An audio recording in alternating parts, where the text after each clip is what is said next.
మీరు ఎల్లప్పుడూ తోడుగా ఉన్నారు. ఇక మనకు ఇంకేమీ కావాలి? చేతులు చేజారి పట్టుకున్నారు. ఇక మనకు ఇంకేమీ కావాలి? బాబా మీరు ఎల్లప్పుడూ తోడుగా ఉన్నారు. ఇక మనకు ఇంకేమీ కావాలి?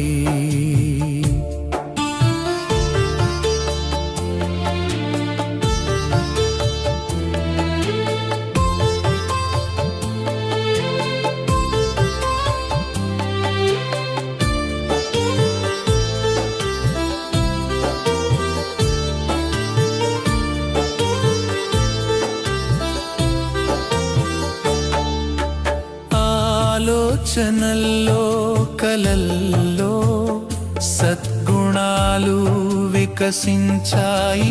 మీరు దొరికితే సంతోషం ప్రతిక్షణం లభించింది. స్వర్గపు వరాలు పొందాము. ఇక మనకు ఇంకేమీ కావాలి? బాబా మీరు ఎల్లప్పుడూ తోడుగా ఉన్నారు. బాబా మీరు ఎల్లప్పుడూ తోడుగా ఉన్నారు. ఇక మనకు ఇంకేమీ కావాలి?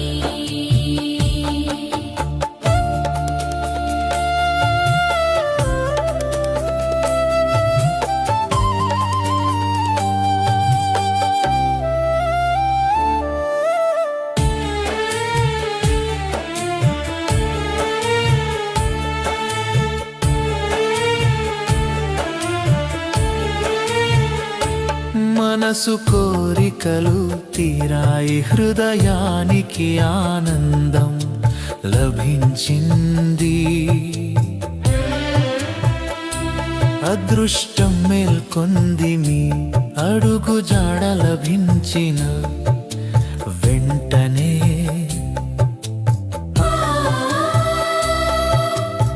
ఆనందకరమైన మా రోజులు రాత్రులు. ఇక మనకు ఇంకేమీ కావాలి? బాబా మీరు ఎల్లప్పుడూ తోడుగా ఉన్నారు. ఇక మనకు ఇంకేమీ కావాలి?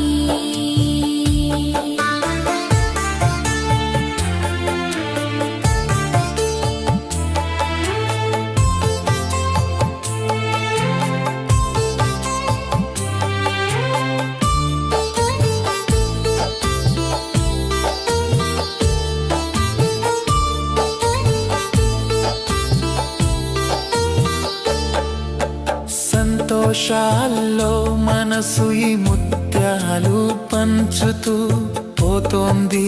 తోడుగా మా కారవానం పాడుతూ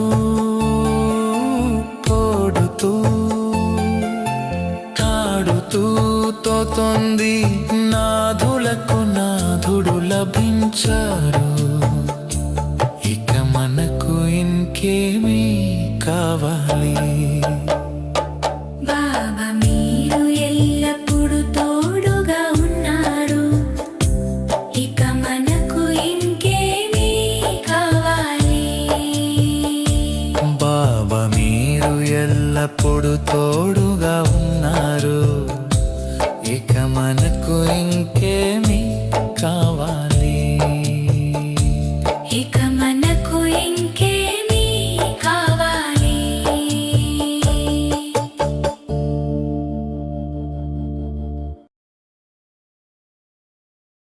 ఓం శాంతి. మురళీ డేట్ 10/2/2026. మధురమైన పిల్లలారా, ఖుదా భగవంతుడు మీ స్నేహితుడు, రావణుడు మీ శత్రువు. అందుకే మీరు ఖుదాను ప్రేమిస్తారో రావణుణ్ణి తగలబెడతారు. ప్రశ్న: ఎటువంటి పిల్లలు అనేక మంది నుండి ఆశీర్వాదాలు స్వతహాగా లభిస్తూ ఉంటాయి? జవాబు: ఎవరైతే స్మృతిలో ఉంటూ స్వయం పవిత్రంగా తయారయ్యి ఇతరులను కూడా తమ సమానంగా చేస్తారో వారికి అనేక మంది నుండి ఆశీర్వాదాలు లభిస్తాయి. వారు చాలా ఉన్నత పదవిని పొందుతారు. తండ్రి పిల్లలైన మీరు శ్రేష్టంగా అయ్యేందుకు ఒకే ఒక శ్రీమతం ఇస్తారు. పిల్లలు ఏ దేహదారులను స్మృతి చెయ్యక నన్నొక్కరినే స్మృతి చెయ్యండి. పాట చివరికి ఆ రోజు రానే వచ్చింది. ఓం శాంతి.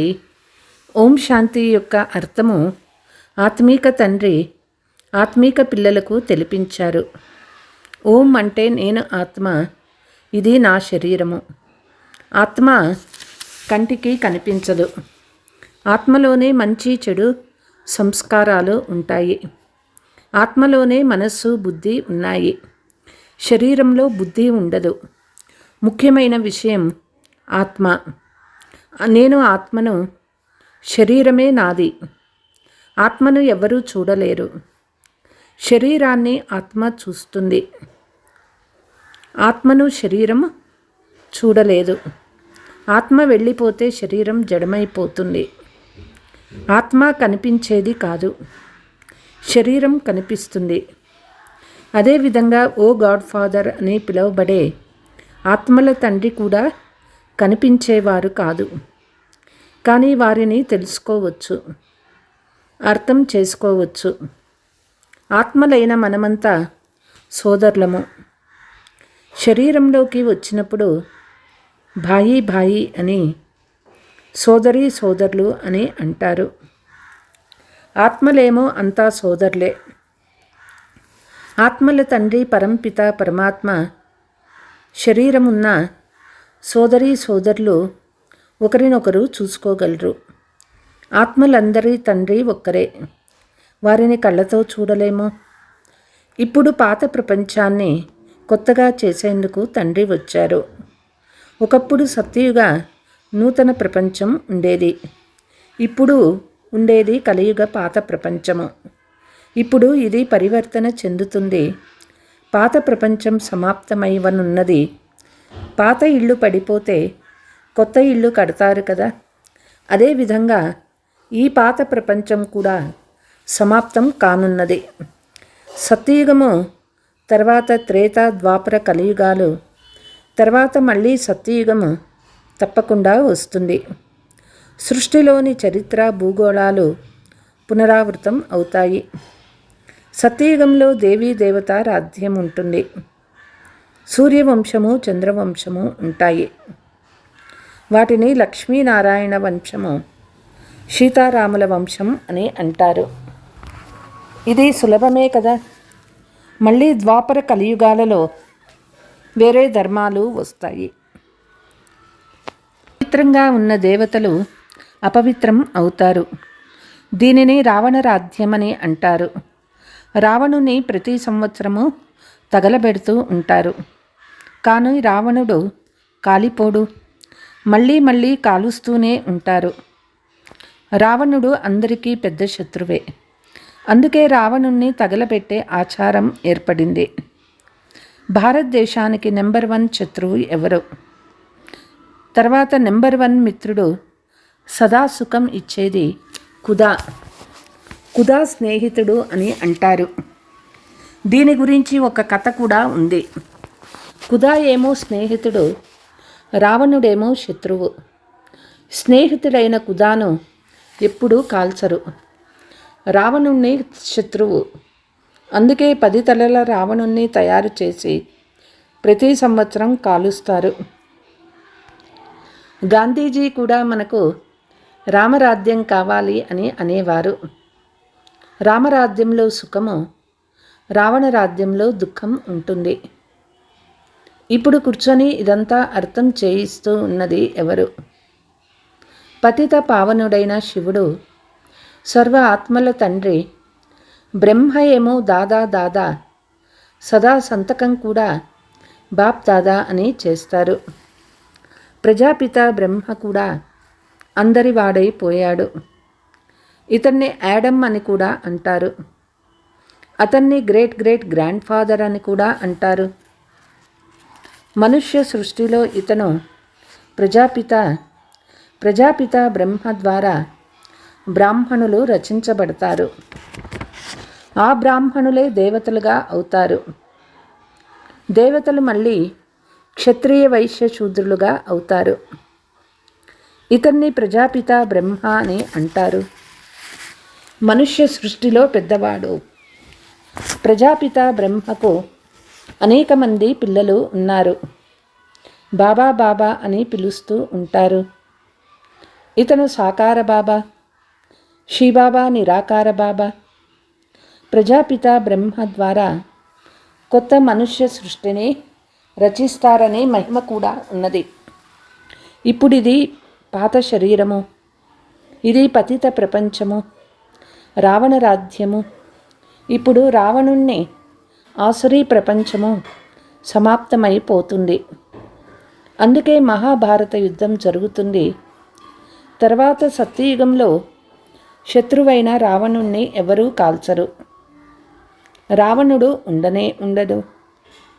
దుఃఖ ప్రపంచాన్ని తయారు చేసేవాడు రావణుడే. ఎవరి వద్ద ఎక్కువ ధనముందో, పెద్ద పెద్ద భవనాలు ఉన్నాయో వారు స్వర్గంలో ఉన్నారని కాదు. కోట్ల కొలది ధనమున్నా అంతా మట్టిలో కలిసిపోతుందని తండ్రి అంటూ ఉన్నారు. కొత్త ప్రపంచంలో మళ్ళీ కొత్త గనులు బయటపడతాయి. వాటి ద్వారా కొత్త ప్రపంచంలో భవనాలన్నీ తయారవుతాయి. ఇప్పుడే ఈ పాత ప్రపంచం సమాప్తం అవ్వనున్నది. మనుషులు భక్తి చేసేదే సద్గతి కొరకు అని తండ్రి చెప్తూ ఉన్నారు. మమ్మల్ని పావనంగా చెయ్యండి, మేము వికారులమైపోయాము అని వేడుకుంటారు. వికారులను పతితులని అంటారు. సత్యయుగంలో ఉండేవారు నిర్వికారులు, సంపూర్ణ నిర్వికారులు. అక్కడ పిల్లలు యోగ బలంతో జన్మిస్తారు. అక్కడ వికారాలు ఉండవు, దేహాభిమానం ఉండదు, కామక్రోధము పంచవికారాలు ఉండవు. అందుకే అక్కడ ఎప్పుడూ రావణుణ్ణి కాల్చరు. ఇక్కడేమో రావణ రాజ్యం ఉన్నది. తండ్రి చెప్తూ ఉన్నారు, మీరు పవిత్రులుగా అవ్వండి. ఈ పాత ప్రపంచం సమాప్తం అవ్వనున్నది. ఎవరైతే శ్రీమతాన్ని అనుసరించి పవిత్రంగా ఉంటారో వారే తండ్రి మతాన్ని అనుసరించి విశ్వచక్రవర్తి పదవిని వారసత్వంగా పొందుకుంటారు. లక్ష్మీనారాయణ రాజ్యం ఉండేది కదా, ఇప్పుడు ఉండేది రావణ రాజ్యము. ఇది సమాప్తం అవ్వనున్నది. సత్యయుగం రామరాజ్యం స్థాపన అవుతుంది. సత్యయుగంలో చాలా కొద్ది మంది మాత్రమే మనుషులు ఉంటారు.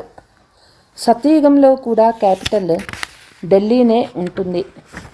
అక్కడ లక్ష్మీనారాయణ రాజ్యం ఉంటుంది. సత్యయుగంలో ఢిల్లీ ఫరిస్తాన్గా ఉండేది. ఢిల్లీనే సింహాసనంగా ఉండేది. రావణ రాజ్యంలో కూడా క్యాపిటల్ ఢిల్లీనే. రామరాజ్యంలో కూడా ఢిల్లీయే రాజధాని. కానీ రామరాజ్యంలో వజ్ర వైడూర్యాల భవనాలు ఉండేవి. అపారమైన సుఖం ఉండేది. మీరు విశ్వరాజ్యాన్ని పోగొట్టుకున్నారు, నేను మళ్ళీ ఇస్తాను. మీరు నా మతాన్ని అనుసరించండి. శ్రేష్టంగా అవ్వాలంటే కేవలం నన్నొక్కరిని స్మృతి చెయ్యండి. ఏ దేహదారిని స్మృతి చెయ్యకండి. స్వయాన్ని ఆత్మగా భావించి తండ్రి అయిన నన్ను స్మృతి చేస్తే తమో ప్రధానం నుంచి సతో ప్రధానంగా అవుతారు. మీరు నా వద్దకు వచ్చేస్తారు. నా కంఠహారంగా అయ్యి తర్వాత విష్ణుమాలగా అవుతారు. మాలలో పైన నేనే ఉన్నాను. తర్వాత బ్రహ్మ సరస్వతులు ఇద్దరు ఉన్నారు. వారే సత్యయుగంలో మహారాజా మహారాణిగా అవుతారు. తరువాత నెంబర్ వారుగా సింహాసనంపై కూర్చునే వారంతా మాలలో ఉంటారు. తండ్రి ఈ భారతదేశాన్ని బ్రహ్మ, సరస్వతి, బ్రాహ్మణుల ద్వారా స్వర్గంగా తయారు చేస్తాను. ఎవరైతే శ్రమ చేస్తారో వారి స్మృతి చిహ్నం తయారవుతుంది. తండ్రి అంటూ ఉన్నారు, అది రుద్రమాల, ఇది విష్ణుమాల. రుద్రమాల ఆత్మలది, విష్ణుమాల మనుషులది. ఆత్మలుండే స్థానము నిరాకార పరంధామము. దానినే బ్రహ్మాండమని అంటారు. ఆత్మ అండం వలె లేదు, ఆత్మ ఒక బిందువు వలె ఉంటుంది. ఆత్మలైన మనమందరం స్వీట్ హోమ్లో ఉండేవాళ్ళము. ఆత్మలైన మనమందరము తండ్రితో కలిసి ఉంటాము. అది ముక్తిధామము. ముక్తిధామానికి వెళ్ళాలని మనుషులు కోరుకుంటారు, కానీ ఒక్కరు కూడా వాపస్ వెళ్ళలేరు. అందరూ పాత్రను అభినయించాల్సిందే. అంతవరకు తండ్రి మిమ్మల్ని తయారు చేస్తూ ఉంటారు. మీరు తయారైతే మిగిలిన ఉన్న ఆత్మలన్నీ వచ్చేస్తారు. తర్వాత సమాప్తమైపోతుంది. మీరు మళ్ళీ కొత్త ప్రపంచంలో పాలన చేస్తారు. మళ్ళీ నెంబర్ వారుగా చక్రము తిరుగుతూ ఉంది. పాటలో కూడా విన్నారు కదా, చివరికి ఆ రోజు రానే వచ్చింది. ఇప్పుడు భారతీయులు నరకవాసీలుగా ఉన్నారని మీకు తెలుసు. మళ్ళీ వారే స్వర్గవాసులుగా అవుతారు. మిగిలిన ఆత్మలన్నీ శాంతిధామానికి వెళ్ళిపోతారు. చాలా కొద్దిగానే తెలిపాలి. అల్ఫకు చక్రవర్తి పదవి లభిస్తుంది. ఇప్పుడు తండ్రి అంటూ ఉన్నారు, రాజ్యాన్ని మళ్ళీ స్థాపన చేస్తూ ఉన్నాను. 84 జన్మలు భోగించి ఇప్పుడు పతితులుగా అయ్యారు. పతితులుగా చేసింది రావణుడు. మళ్ళీ పావనంగా చేసేది ఎవరు? భగవంతుడు వారిని పతిత పావనునని అంటారు. మీరు పతీత్ నుండి పావనంగా, పావనం నుండి పతీత్గా అవుతారు. ఈ మొత్తం చరిత్ర భూగోళం రిపీట్ అవుతుంది. అందుకే వినాశనం నిర్ణయమై ఉంది. శాస్త్రాలలో బ్రహ్మ ఆయుష్ 100 సంవత్సరాలని అంటారు. ఇప్పుడు ఏ బ్రహ్మలో తండ్రి కూర్చొని వారసత్వం ఇస్తారో ఆ బ్రహ్మ కూడా శరీరాన్ని వదిలేస్తాడు. ఆత్మల తండ్రి కూర్చొని ఆత్మలకు విషయాలన్నీ అర్థం చేయిస్తూ ఉన్నారు. మనుషులకు పావనం చేయలేరు. దేవతలు ఎప్పుడూ వికారాల ద్వారా జన్మించరు. అందరూ పునర్జన్మలు తీసుకుంటూ వస్తారు కదా. తండ్రి ఎంతో మంచి రీతిగా భాగ్యము మేల్కొనే విధంగా అర్థం చేయిస్తారు. మనుషులు భాగ్యాన్ని మేల్కొలేపేందుకే తండ్రి వచ్చారు. అందరూ పతితులై దుఃఖి అయినారు. త్రాహి త్రాహి అని దుఃఖముతో అలమటిస్తూ వినాశమైపోయారు. అందుకే తండ్రి వచ్చి, నా నుండి వారసత్వం తీసుకోండి, ఈ ప్రపంచంలో మీరు చూసేదంతా సమాప్తమైపోతుంది. భారతదేశ ఉన్నతి, భారతదేశ పతనము ఇదే ఆట. భారతదేశ ఉన్నతి ప్రపంచ ఉన్నతి. స్వర్గంలో ఎవరెవరు రాజ్యం చేస్తారో అది కూడా తండ్రి అర్థం చేయిస్తూ ఉన్నారు. భారతదేశ ఉన్నతి అంటే దేవతా రాజ్యము, భారతదేశీ పతనం అంటే రావణ రాజ్యము. ఇప్పుడు కొత్త ప్రపంచం తయారవుతుంది. కొత్త ప్రపంచ వారసత్వాన్ని తీసుకునేందుకు బాబా దగ్గర చదువుకుంటూ ఉన్నాము. ఇది ఎంత సులభమో! ఇది మనుషుల్ని దేవతలుగా తయారు చేసే విద్య. ఇది కూడా బాగా అర్థం చేసుకోవాలి. ఎవరెవరు ఏ ధర్మంలో ఎప్పుడు వస్తారో తెలుపుతూ ఉన్నారు. ఇతర ధర్మాలన్నీ ద్వాపరంలో తర్వాతనే వస్తాయి. ఆత్మలు మొదట సుఖము, తర్వాత దుఃఖాన్ని అనుభవిస్తారు. చక్రమంతటిని బుద్ధిలో నిల్వ చేసుకోవలసి వస్తుంది. దానివల్ల మీరు చక్రవర్తి, మహారాజా, మహారాణి అవుతారు. కేవలం అల్ఫ్ బే అర్థం చేసుకోవాలి. ఇప్పుడు వినాశనం తప్పకుండా జరిగే తీరుతుంది. ఎంత హంగామా జరుగుతుందంటే విదేశాల నుండి వాపస్ కూడా రాలేరు. అందుకే తండ్రి చెప్తూ ఉన్నారు, భారత భూమి అన్నిటికంటే ఉత్తమమైనది. చాలా తీవ్రమైన యుద్ధం మొదలవుతుంది. ఎక్కడి వారు అక్కడే ఉండిపోతారు. 50-60 లక్షలు ఇచ్చినా రావడం కష్టమవుతుంది. భారత భూమి అన్నిటికంటే ఉత్తమమైనది. తండ్రి వచ్చి అవతరించినారు. శివ జయంతి ఇక్కడే జరుగుతుంది. కృష్ణుని పేరు రాసినందువల్ల మహిమ అంతా సమాప్తమైపోయింది. మనుషులకు అందరికీ ముక్తిదాత ఇక్కడికి వచ్చి అవతరించినారు. శివ జయంతిని కూడా ఇక్కడే జరుపుతారు. గాడ్ ఫాదర్ స్వయంగా వచ్చి ముక్తి ఇస్తూ ఉన్నారు. అందుకే అటువంటి తండ్రికి నమస్కరించాలి. వారి జయంతి జరుపుకోవాలి. తండ్రి భారతదేశంలో వచ్చి అందరినీ పావనంగా తయారు చేస్తారు. అందువల్లే ఇది అన్నిటికంటే గొప్ప తీర్థస్థానము. అందరినీ దుర్గతి నుండి విడుదల చేసి సద్గతిలోకి తీసుకుపోతారు. ఇది తయారైన డ్రామా. ఆత్మలైన మీకు తెలుసు, బాబా ఈ శరీరం ద్వారా ఈ రహస్యాన్ని తెలుపుతూ ఉన్నారు. ఆత్మ మనము శరీరం ద్వారా వింటూ ఉన్నాము. ఆత్మాభిమాని అవ్వాలి. స్వయాన్ని ఆత్మగా భావించి తండ్రిని స్మృతి చేస్తే మురికి వెళ్ళిపోతుంది. పవిత్రమైన తండ్రి దగ్గరికి వచ్చారు. ఎవరు స్మృతి చేస్తే అంత పవిత్రంగా అవుతారు. ఇతరులను కూడా మీ సమానంగా తయారు చేస్తే అనేక మంది ఆశీర్వాదాలు లభిస్తాయి. ఉన్నత పదవి పొందుతారు. అందుకే సెకండ్లో జీవన్ముక్తి అనే మహిమ చేయబడింది. अच्छा मीठे मीठे सिकीलते बच्चों प्रति माता पिता बाप दादा का याद प्यार और गुड मॉर्निंग. रूहानी बाप की रूहानी बच्चों को नमस्ते. हम रूहानी बच्चों की रूहानी माता पिता बाप दादा को याद प्यार गुड मॉर्निंग. नमस्ते नमस्ते. ధారణ శ్రీమతాన్ని అనుసరించి పవిత్రంగా అయ్యి ప్రతి అడుగు తండ్రి మతంపై నడిచే విశ్వచక్రవర్తి పదవిని తీసుకోవాలి. తండ్రి సమానం దుఃఖహర్త సుఖకర్త అవ్వాలి.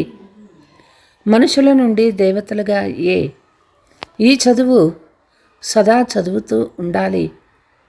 అందరినీ మీ సమానంగా తయారు చేయు సేవ చేసి ఆశీర్వాదాలు ప్రాప్తి చేసుకోవాలి. వరదానము కళ్యాణకారి వృత్తి మరియు శుభచింతక భావన ద్వారా విశ్వ కళ్యాణానికి నిమిత్తంగా అయ్యి తీవ్ర పురుషార్థం భవ.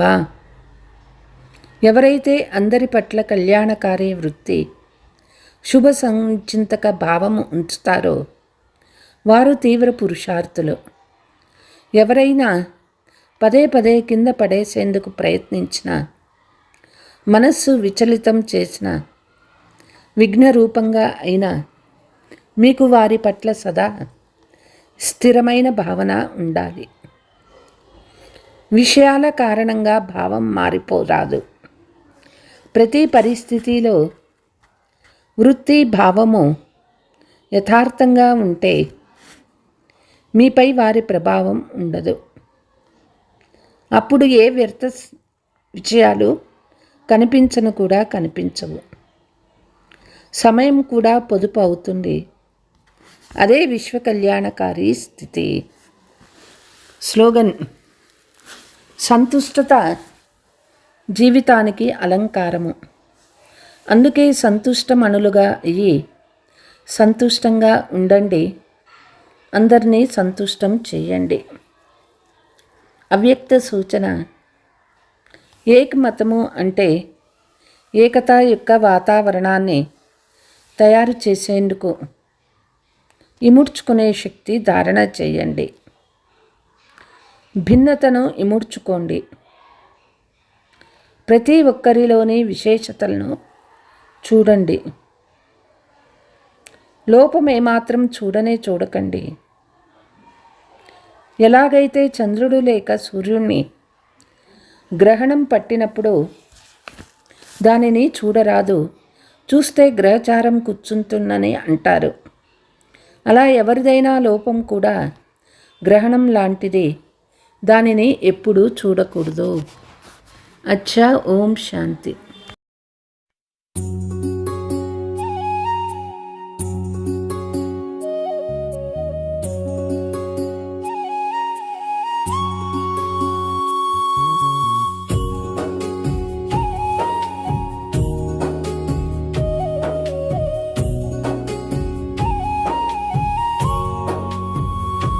మధుబన్లో బాబాను కలిసాను, బాబా నా బాబా లభించెను. శివ బాబాయనలో వెలిగారు, హృదయమంతా పరిమళించెను. మధుబన్లో బాబాను కలిసాను, బాబా నా బాబా లభించెను.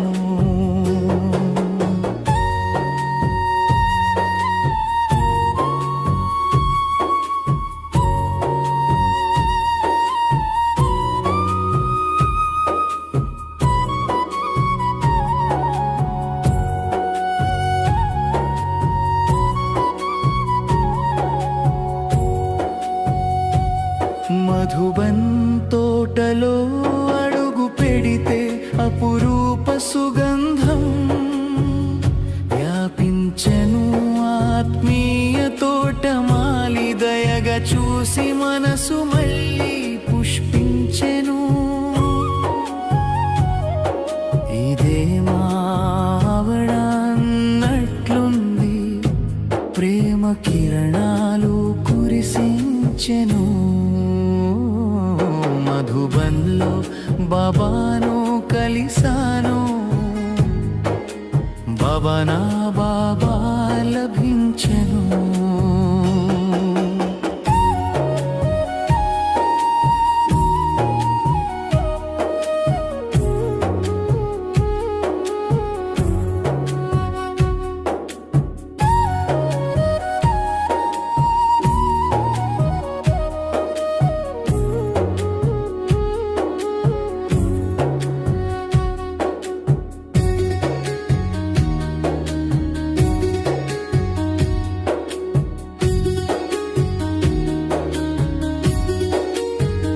చూసిన క్షణమే జ్ఞాపకం మేల్కొని పూర్వకల్పం తలపొచ్చెను.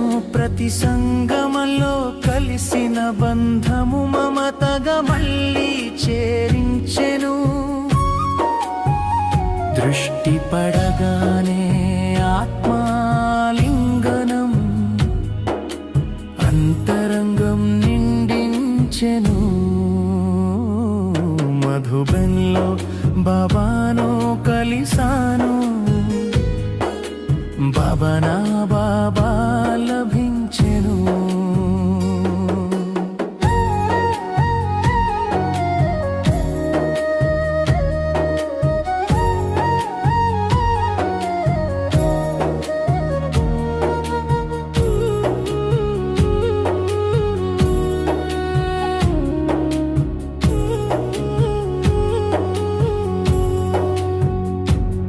జన్మ జన్మాలాధారం దొరికే ఆ కన్నుల్లో నూరు వెలుగులు, రూహాని చెప్పితో హృదయానికి శాంతి సుఖాల తెరలు. గుణాల హారం మెడలో వేసి ప్రేమతో నన్ను నడిపారు. బాబాను కలిసాను, బాబా నా బాబా లభించెను. 2 రూపాలు ఒక్క ఆవరణం, ఆ ఆవరణ మధుబన్నే. శివ బాబా బ్రహ్మ బాబా కృపతో మనం ఇంటి దారినే. మధుబన్లో బాబాను కలిసాను, బాబా నా బాబా లభించెను.